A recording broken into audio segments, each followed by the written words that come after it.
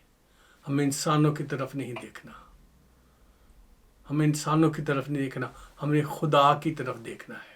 وہ قادر مطلق ہے، وہ دعاؤں کا سننے والا ہے، وہ دنیا کو کنٹرول کرتا ہے۔ خدا یسوع نے فرمایا تھا، آسمان اور زمین کا کل اختیار مجھے دیا گیا ہے۔ تو ہم اختیار والے کو چھوڑ کر بے اختیار لوگوں کے پیچھے جاتے ہیں، ان سیاستدانوں کے پیچھے جاتے ہیں جو خود کسی کے اختیار میں ہیں۔ عزیزو، اپنے آپ کو پہچانے، ایک ایسی کلیسیا بنے جو دل و جان ایک جان ہو کر دعا کرے اور اس کے نتیجے پورا ہونے تک مسلسل دعا میں ٹھہرے رہیں، اور آپ دیکھیں گے کہ چند دنوں میں آپ کے سارا جو آپ پر ظلم ہے وہ ختم ہو سکتا ہے۔ آپ چند دن غصہ کر سکتے ہیں، ہم احتجاج کر سکتے ہیں، لیکن اس کا کچھ نتیجہ نہیں ملے گا۔ خدا کے حضور جھکنے کا یقیناً نتیجہ ملے گا۔ آج رات آپ اپنے گھر میں اس آیت کو لکھ کے اپنے بستر کے پاس لگانا، تاکہ آپ کی نگاہ اس پہ پڑی رہے، تاکہ آپ اس پر غور کرتے سو جائیں۔ بس قید خانہ میں تو پطرس کی نگہبانی ہو رہی تھی، مگر کلیسیا بدل و جان خدا سے دعا کر رہی تھی۔ جی ہاں عزیزو، میری درخواست ہے کہ جب بھی یہ کلام سنا جائے، جہاں بھی یہ سنا جائے، لوگ ایسا ضرور کریں۔ اپنے گھروں میں ایک پیپر پر لکھ کے بڑا موٹے الفاظ میں، جو آپ کو لیٹے ہوئے بھی پڑھ سکیں، وہاں لکھیں، بس قید خانہ میں تو پطرس کی نگہبانی ہو رہی تھی، مگر کلیسیا بدل و جان خدا سے دعا کر رہی تھی۔ آپ دیکھیں گے کہ آپ کی زندگی اور آپ کی وجہ سے ان خادموں کی زندگی اور آپ کی وجہ سے ان پرسیکیوٹڈ مسیحوں کی زندگی جو ہے وہ بدل جائے گی۔ آج میں اس کلام کے آخر میں شکر گزاری کرنا چاہتا ہوں برنباس ٹرسٹ کا، جو دل و جان سے پوری دنیا میں جو ستائی ہوئی کلیسیاں ہیں ان کے لیے کام کر رہی ہیں، اور کرسچن کنسرن والوں کا میں شکر گزار ہوں جو پوری دنیا میں مسیحوں کے لیے جو ستائے جاتے ہیں کام کر رہی ہیں، اور ایسی ہی اور جتنی بھی آرگنائزیشنز ہیں جو پریکٹیکلی ان کے لیے کچھ کر رہے ہیں۔ جی ہاں، بہت سارے لوگ ان کے نام پر لوٹ مار بھی کر رہے ہیں، میں ان کے لیے نہیں، ان سب کا جو سچ مچ خدا کے لوگوں کی خدمت کر رہے ہیں، میں ان کے لیے خدا کا شکر ادا کرتا ہوں، اور ایسی آرگنائزیشنز کے لیے میں آپ سے درخواست کرتا ہوں کہ ان کی سپورٹ بھی کریں اور ان کے لیے دعا بھی کریں۔ عزیزو، کیونکہ کلیسیا جو تھی وہ ایک دل اور ایک جان تھی، اور انہوں نے اس ابتدائی کلیسیا نے اپنی چیزوں کو اپنا کبھی بھی نہیں سمجھا تھا۔ جی ہاں، آخر میں یہ پڑھتا ہوں، اعمال کی کتاب 5 باب اور اس کی 32 آیت، اسے ہمیشہ یاد رکھیں۔ اور ایمانداروں کی جماعت ایک دل اور ایک جان تھی، اور کسی نے بھی اپنے مال کو اپنا نہ کہا، بلکہ ان کی سب چیزیں مشترک تھیں۔ عزیزو، جب آپ کے بہن بھائی قید خانے میں ہیں، جب انہیں وکیل کی ضرورت ہے، جب انہیں قانونی سپورٹ کی ضرورت ہے، دعاؤں کے ساتھ ساتھ ان کے لیے مالی طور پر بھی ان کے ساتھ کھڑے ہوں، تاکہ ان کی پرسیکیوشن کم ہو سکے اور وہ جلد وہاں سے آزاد ہو سکے۔ آسیہ بی بی کی طرح سے وہ کئی سال تک جیل میں نہ سڑتے رہیں۔ جی ہاں عزیزو، پیسے تو بہت لوگوں نے اکٹھے کیے، لیکن اس پر بہت کم خرچ ہوا۔ سو عزیزو، میری درخواست ہے کہ آپ ایک دعائیا کلیسیا بن جائیں، تاکہ ہم خادم جو دعا میں ٹھہرتے ہیں، جو آپ کے لیے شریر کا مقابلہ کرتے ہیں، شریر کے تیروں کا مقابلہ کرتے ہیں، آپ ہمارے لیے دعا کریں اور ہم کلیسیا کے لیے دعا کریں، اور ہم سب مل کر ایک دعائیہ کلیسیا بنے تاکہ ہمارا فوکس یسوع رہے، انسان نہ رہے۔ خداوند کا شکر ہو آج کے اس کلام کے لیے، اور امید کرتا ہوں کہ اگلے جو میرے اسباق ہیں ان میں آپ ضرور خدا کے کلام کو اسی طرح سے سیکھتے رہیں گے۔ اور اب آگے جو ہے، کیونکہ پولس رسول کے سفر کا ذکر ہے، اس لیے میں اسے کچھ اسکپ کروں گا، کیونکہ میں اس کے لیے ایک الگ سیریز کرنے جاؤں گا جو کہ پولس رسول کے جو تبلیغی سفر کے بارے میں ہوگی، تو اس میں اس کا ذکر آنا ہے، اس لیے فی الحال میں ان میں سے اسکپ کروں گا، اور ہم کوشش کریں گے کہ جو خاص واقعات ہیں جس میں ہماری روحانی ترقی ہو سکے، اس سے آگے ہم 12ویں چیپٹر سے 13ویں چیپٹر سے آگے 26ویں 27ویں 28ویں تک جو ہے وہ ہم اس کو اس طرح سے دیکھتے چلے جائیں گے کہ کیسے ہم ایک دوسرے کے لیے برکت کا باعث اعمال کی کتاب سے سیکھ کر بن سکتے ہیں۔ آئیے ہم اپنے سروں کو جھکائیں۔ خدا تیرا شکر کرتا ہوں تیری کلیسیا کے لیے جس تک یہ سارا کلام پہنچا ہے، اور جو لوگ خدا تیرے لیے کام کر رہے ہیں ان سب کے لیے تیرا شکر ہو، جو لوگ تیرے لیے تکلیفیں اٹھا رہے ہیں ان کے لیے تیرا شکر ہو، جو تیرے نام سے شہید ہو رہے ہیں ان کے لیے تیرا شکر ہو خدا، اور ان کی شہادت کو خدا تو رائے گا نہیں جانے دے گا، مگر خدا تو ایسا ممکن کر کہ ہم سب مل کر ایک دعائیہ کلیسیا بن سکیں۔ ہاں خدا ہم سب مل کر ایک دعائیہ کلیسیا بن سکیں اور اپنے بہن بھائیوں کا درد اپنا درد سمجھیں اور اس میں حصہ لیں اور ان کے لیے تیرے حضور ٹھہرے رہیں۔ ہاں خدا آج بھی کہیں نہ کہیں کوئی نہ کوئی مسیح ستایا جا رہا ہوگا، ایذا رسانی کی وجہ سے جیل میں، پولیس اسٹیشن میں، یا ہو سکتا ہے قید میں، کہیں قید کوٹھری میں، کال کوٹھری میں پڑا ہو، لیکن خداوند تو اپنے بچوں کی دعا کو سن اور انہیں ایسے بیٹے بیٹیاں بنا جو ان کی آزادی کا سبب بنے، یسوع مسیح ناصری کے نام سے، آمین آمین۔ عزیزو، ایک بار پھر میں آپ سب کا شکر گزار ہوں کہ آپ نے اس کو جاری رکھا ہوا ہے، اور ہم نے پچھلے ہفتے آپ لوگوں کو ایک اسائنمنٹ دیا تھا، ان کے جوابات کا ہم انتظار کر رہے ہیں۔ تو جیسے ہی ہمیں جوابات ملیں گے، آپ لوگوں کے سرٹیفکیٹ جو ہیں اعمال کی کتاب میں پارٹیسپیٹ کرنے کے حوالے سے، جی ہاں، وہ کمیونٹی آف کرائسٹ چرچ کی طرف سے اور جو ہے جیزس کرائسٹ ورلڈ ٹیلی ویژن کی طرف سے آپ لوگوں کو ای میل کر دیے جائیں گے۔ آپ اپنے جوابات کے ساتھ اپنا ای میل ایڈریس ضرور بھیجیے گا۔ ملتے ہیں اگلے ہفتے پھر خدا کے کلام کے ساتھ، تسلی کی باتیں لے کر، تسلی کے کلام کے ساتھ۔ جی ہاں، اس وقت تک مسیح یسوع میں آپ سب خوش و خرم رہیں۔ آئیے ہم سب مل کے خدا ان کی سکھائی ہوئی دعا پڑھیں۔ اے ہمارے باپ، تو جو آسمان پر ہے، تیرا نام پاک مانا جائے، تیری بادشاہت آئے، تیری مرضی جیسے آسمان پر پوری ہوتی ہے زمین پر بھی ہو۔